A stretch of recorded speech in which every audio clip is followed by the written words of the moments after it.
Hi. உங்க கைக்கு சம்பளம் வந்த உடனே இந்த மாசம் இவ்வளவுதான் என்னுடைய செலவு, இவ்வளவுதான் நான் சேவ் பண்ண போறேன் அப்படின்னு உங்களுக்கு முன்கூட்டியே தெரியுமா? இல்ல மாச கடைசியில உட்காந்துக்கிட்டு அச்சச்சோ வந்த காசெல்லாம் எப்படி செலவாயிடுச்சு, தண்ணியா செலவாயிடுச்சு, எங்க போச்சுன்னே தெரியலையே அப்படின்னு புலம்புறீங்களா? நீங்க ரெண்டாவது ரகம்னா கவலையே படாதீங்க. நீங்க மட்டும் இல்ல, நம்மள பெரும்பாலான நாட்கள்ல அப்படிதான் இருக்கும். மாசம் 20,000 சம்பாதிச்சாலும் சரி, 2 லட்சம் ரூபாய் சம்பாதிச்சாலும் சரி, காசு எப்படி காணா போகுதுன்னு தெரியாது. இதுக்கு என்ன காரணம் தெரியுமா? நம்ம பாக்கெட்ல இருக்கிற ஓட்டை தான் அப்படின்னு சொன்னா ஓட்டைன்னா பாக்கெட்டுக்குள்ள இல்லைங்க. சின்ன சின்ன செலவு, நீங்க குடிக்கிற டீல இருந்து ஸ்நாக்ஸ்ல இருந்து இந்த மாதிரி கண்ணுக்கே தெரியாத ஹிடன் எக்ஸ்பென்சிவ் தான் இதுக்கு காரணம். அதுக்கு என்ன சொல்யூஷன் அப்படின்னு பாத்தீங்கன்னா, நம்ம பணத்தை ஒரு ரூட் மேப் போடாததுதான் இந்த பிரச்சனைக்கு காரணம்.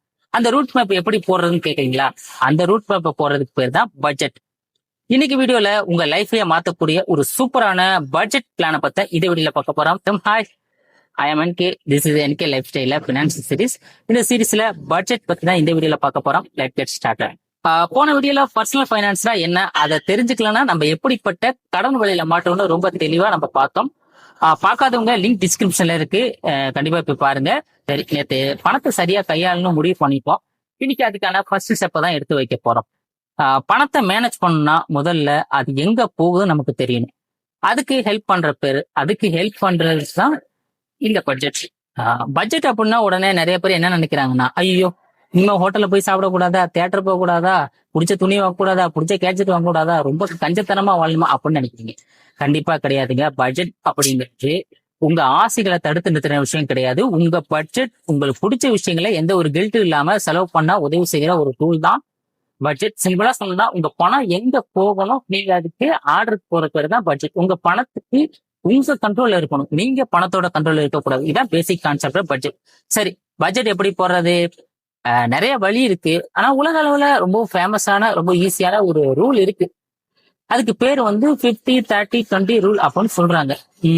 இந்த ரூல் எப்படின்னா, உங்க மந்த்லி ஒரு இன்கம் வருதுன்னு வச்சுங்க. இந்த ரூல் படி அந்த 3 பங்கா பிரிக்கிறோம். முதல்ல 50%. இதுதான் உங்க அத்தியாவசிய தேவைகள். இது உங்க வாழ்க்கைக்கு கண்டிப்பா தேவையான விஷயங்களை இந்த 50% நீங்க செலவு பண்ணணும்.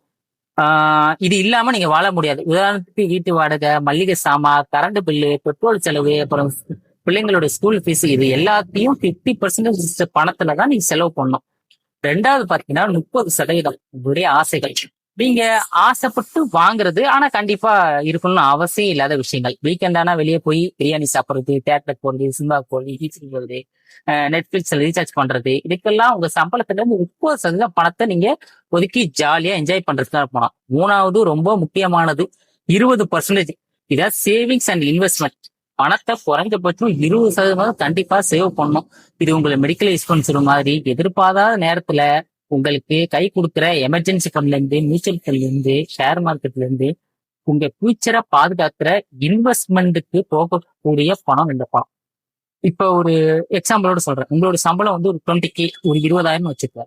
இந்த 20,000 ரூல் படி ஒரு 10,000 வந்து உங்களோட அத்தியாவசிய தேவைகளுக்கு பண்ணணும். ஒரு 6,000 உங்களுக்கு பிடிச்ச மாதிரி செலவு பண்ணிக்கணும், உங்களுடைய ஆசைகள். ஒரு 4,000 கண்டிப்பா சேவிங் இன்வெஸ்ட்மெண்ட்டுக்கு போகணும். ஆனா இப்போ உங்க மைண்ட் வாய்ஸ் என்னன்னு எனக்கு நல்லாவே கேக்குது. என்னுடைய சம்பளம் 10K, ஆனா சென்னை மாதிரி இருக்கு சிட்டில 10,000 எல்லாத்தையுமே அடைக்கிற முடியும்னு சொன்ன என்ன ரங்கா, நியாயமா அப்படின்னு கேட்கறது எனக்கு கால் விழுவுது. 50%, அதாவது 10,000 வாடகை, மல்லிகை சாமான் எல்லாத்தையும் பண்ண முடியாது. வாடகைக்கே 10,000 போயிடும்.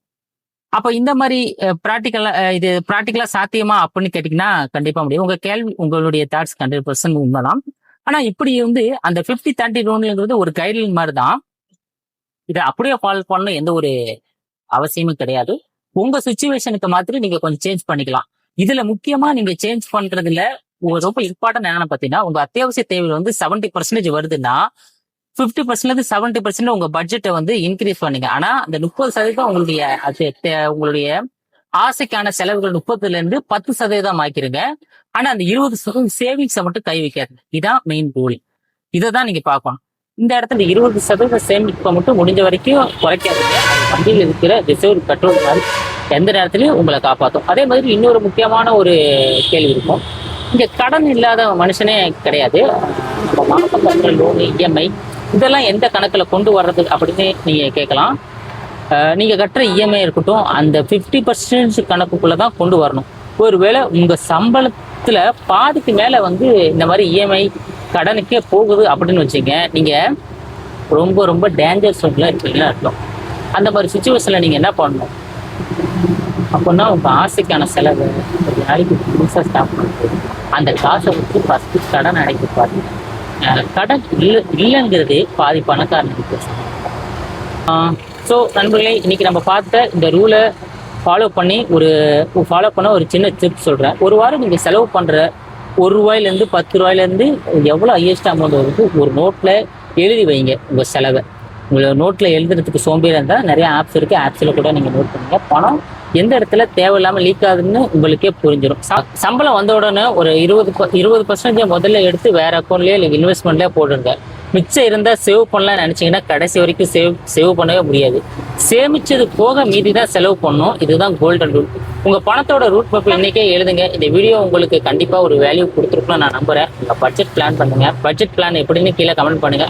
அடுத்த வீடியோ இந்த சேவ் பண்ணுற 20% எப்படி இன்வெஸ்ட் பண்ணிட்டு பல கோடி நம்ம மாற்ற போகிறோம் தான் சுவாரஸ்யமான விஷயம் நேற்று பார்க்க போகிறோம். அந்த வீடியோ மிஸ் பண்ணாமல் பார்க்க எனக்கு லைக் சப்ஸ்கிரைப் பண்ணிக்கோங்க. அப்படியே பெல் ஐக்கனையும் தட்டி விடுங்க.